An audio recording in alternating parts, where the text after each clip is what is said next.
My next conversation is on business failure, which, of course, is not new at all in Nigeria. But what is more striking is that startups and small businesses face this problem more than, the big ones, big businesses, as it were.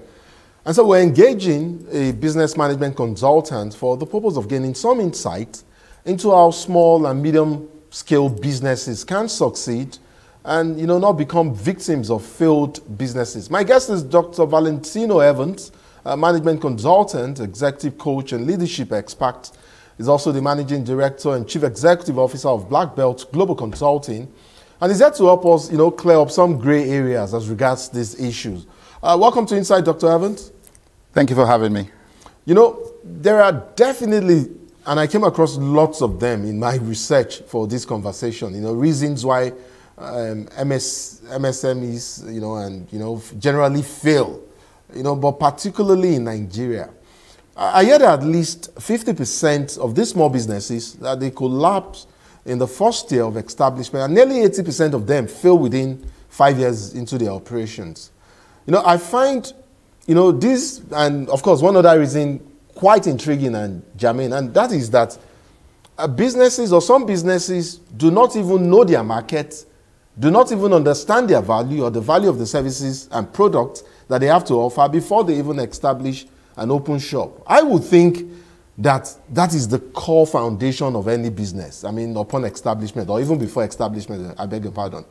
So I understand a bit about what business development service providers do. But I wonder if beyond creating business plans for whether for prospective or existing businesses, how business support systems, generally and truly equip entrepreneurs to get a good sense or better understand the nuanced needs of the Nigerian consumer and also subsequently help them effectively couch their messaging for them to be able to communicate whatever unique value that they have for the market.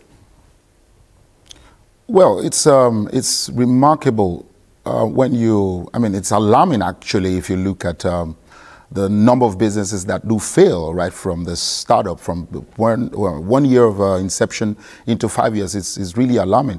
And most of them do not take cognizance of the fact that there are certain things which must be your non-negotiables or things that must be foundational to starting businesses that you must pay attention to. A lot of them do not even know it. And before you even start a business, like you said, you need to pay attention to what their minimum viable product is. That is their MVP. It's very important that you get to know that. Does that also translate to their unique selling point? Yes, it might initially translate to their unique selling point because put your best foot forward is what is being said. So if you actually from the onset know your whys, you're coming into business, that will ultimately dovetail into the fact that you will be solving a problem. Business in itself is solving a problem. You are meeting a certain need in your community, in your locality, in your nation at large. You are meeting a need. And in meeting that need, you must have researched and found out an answer to a certain question. So that's what business is. It's not going to be circumstantial or because you are hungry, that's why you just started a business. No. It must be that you have encountered a problem and you are well equipped to actually solve that problem. That's what brings you into business. And then in going into business, you begin to know or develop a product to present to your community, to present to your world. And when that product is properly refined, properly given the right attention, and then the quality of that product gets to a stage whereby it can be presented to your world, then you can say that's a minimum viable product. Okay. Now, that's an initial. It might be the entry point into the market. Might be that entry point into the market is what will allow the market to receive you, allow the people to know what you do. Now, it might broaden up later in the future, but when you balance that, you will find out that focusing on that and putting all you have into that will definitely and ultimately make you a strong force and grind you into your locality. So you will be able to move that business to where it's meant to be. So you would definitely scale some hurdles that will, mitigate or cause your fall. And again, I come back to you on the same question that I asked, because knowing all you've said is idyllic. I mean, in an ideal situation. You and I know there are people who get into businesses without knowing some of these facts. And that is why they fail in the first year of establishment, and more so, even when, okay, people come in to help and all of that, and then they still fail within the first 5 years of their establishment or operations, as it were. And so I raised the issue of the BDSP, and that's the business developers, development service providers, and how you know, such services or, you know, providers could also come in to help such, whether they are prospective or existing businesses, understand the nuanced value that they offer. How does that all fit into this conversation? I mean, what essentially does the BDSP does, especially when you find yourself in such a situation where you do not even understand in the first place the value you have for the market? Okay, now, thank you very much for that beautiful question. Now, the thing is this. It's extremely important that we take cognizance of the fact that when a man is sick, he needs a doctor. Whether you are not even sick, you need to get your test done to know how your health is. Now, the person that can help you understand or know the health of your business is your business development service providers. In code, we call them BDSPs. Okay. Now, the work of the BDSP is to help you look at your business holistically. These are business doctors. They've been trained and equipped with the ability to be able to help navigate your business, help you navigate with your business. When you're going into business, you need an arm of your business, which is you call a HR specialist, to help you handle the human resource department. Now, the job of the BDSP involves or entails also helping you with your HR department. Now, it's a holistic thing entirely. We found out that many businesses that even get funding into their businesses right from the onset, whether it's a startup fund or whether you are doing your Series A or Series B, you are doing all that, money is coming in, but many of them fail because there are some certain critical factors and some certain key performance indexes that they actually cannot understand. And these indexes or these nuances they can come into play when you have or employ the services of a BDSP. Is it true that it is quite dangerous for a business to mix personal funds with, you know, or use business funds to meet personal needs? I would think that the whole essence for me running a business is so that I can address my personal needs. Why then is it, why then is it difficult to pull out money, or it's not ideal for me to pull out money from my business, maybe not my capital, but, you know, maybe it's my profit, at least from my business account, and use that to address some personal needs? Is that poor financial management or mismanagement, as is where in your world, in the business world? Well, this is a very broad topic, but I'll answer it in a way that can easily fit for what we're doing right now. So the first thing is, before you go into business, there are capacity building trainings that you must engage in, and one of them is financial management, proper financial management. 40% of businesses right now in Nigeria have come up, or part of the surveys that was done, we found out that 40% of businesses have the problem of financial literacy, which is proper cash flow. Now, you might think you know about money, but until you begin to learn how cash flow is meant to be recorded and follow through in business, there will be problem. You must be able to identify where money is leaking in your business and where money needs to be pumped into your business. It's not about what you like. It's about the service you are providing for your community. Now, the thing is, when you are a founder, when you are a creator, you come up with the idea for a business. It comes into your mind. You know that there is money to be infused into that business. And so therefore, the first sets of monies you are making in that business, you ought to understand that a large chunk of it should go back into the business to actually give it the strength that it needs to have. And if you started a business, you know, this is Nigeria. You started a business because you're a little broke and you just want to make money and spend it. You need to understand that proper financial management should inform you that you should begin to pay yourself a certain salary. Now, that salary might not be so robust at the beginning, but a portion of your funds should go back into the business so that that business keeps going. If you take all the funds out and use it on pleasures, or even if needs arises and you use your business funds, how is that business going to grow? It's going to die right from its inception. And so that's part of the problem why, like you said, most businesses, 50% of startups die in the first 1 year. It's part of the major problem. Is not because they do not have money, it's because they did not manage what came in properly. So I shouldn't start thinking of next week Sunday now, because maybe I've worked Monday to Saturday, and I think, I just made one small profit from one sales or one service that I, just made or gave, and maybe I should take out time on Sunday to largesse, and spend from that money. That is not wise as a businessman. It depends on how I manage it, right? And how much money is coming in. But you must definitely, minimum 20 to 40% of what came in must go back, must go back into the business. True. Let me, while we're still on this whole issue of funding, let me ask a question as regards inadequate financing. Obviously, that is another key aspect of funding, and it's another critical component of whether a business fails or succeeds. How is the business advisory ecosystem, effectively structured to help build the trust and transparency required to connect viable small businesses with today's somewhat suspicious, maybe wealthy, but yet reluctant financiers? Say for instance, I want to expand my small fish farm by small scale aquaculture into maybe processing and exportation, and I clearly need funds to do that.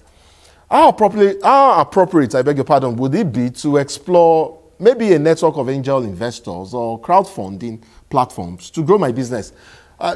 Does the structure of my business determine the finance options open to me? Now, that's a very vital question. When it comes to financing or funding businesses, especially in this part of the world, Nigeria here, we must understand that there is a critical thing there. There are things you must meet. There are criteria that you have to meet before an angel investor or a bank or whatever institution is ready to, options you have on the table. There are criteria that they look at. For example, you want to secure a loan from Bank of Industry. Bank of Industry has criteria that you must meet. And most of these criteria you cannot meet on your own. That's why you need a BDSP to help you go through these things and make sure you are well positioned and help you with all the documentation and everything you need. Now, the thing is this. Many of us do not have proper financial documentations. Now, that's one of the major things. You might have registered with all the CAC and everything, institution you need to register with, everything on point. But before an investor looks at you the second time, they want to see your books properly done. They want to make sure that you are not one that when this funding comes, the first thing is you go and marry another wife, or you go and buy a brand new car and begin to show everybody we just got our Series A funding and we're good. So that's where the challenge is. The trust between the investor and the entrepreneur, it has to be properly built. And so in Nigeria, when we begin to focus on the proper things, the key performance indexes, and we are, we tailor make our business to fit into these things, we will not have these challenges or these problems. Now, one thing I'm going to say again is, when you go to get loans from probably BOA, BOI, or any financial institution, banks and all that, you want to get funding from them. They might ask you for a collateral. You want to get a 10 million naira fund, they're asking you to bring 20% down payment, and you do not have it. Now, I like what the federal government has done. The National Credit Guarantee Corporation is taking a company rather, is taking away 40%, basically. No, that's 60%. They've been able to take away 60%. Government has pumped in funding into that for you to be able to access 50% of that. So it remains 40%. And if your books now are not right, in which we found out that many people, even 40%, they still cannot meet up. Why? Because their books are not right. So an angel investor wants to come to you. Every business from inception, whether you are a startup or you are already in business, you must make sure that your books are right, everything, your documentation is right, even to your address, your personality, then your knowledge of the business. Your knowledge of the business is very key.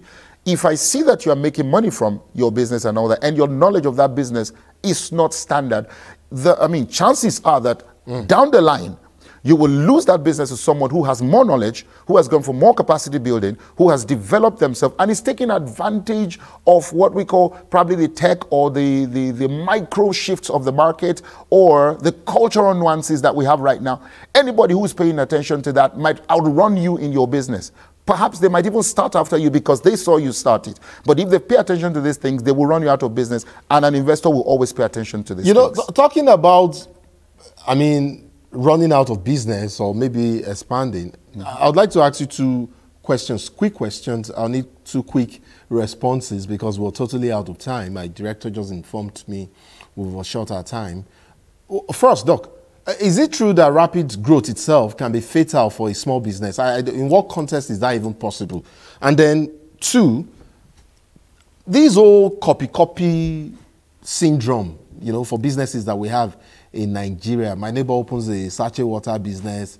He appears to be making it. I quickly go open a sachet business, a sachet water business as well, without understanding the dynamics of the market and, you know, who or where my market is and all of that. And then there is no originality, there is no innovation.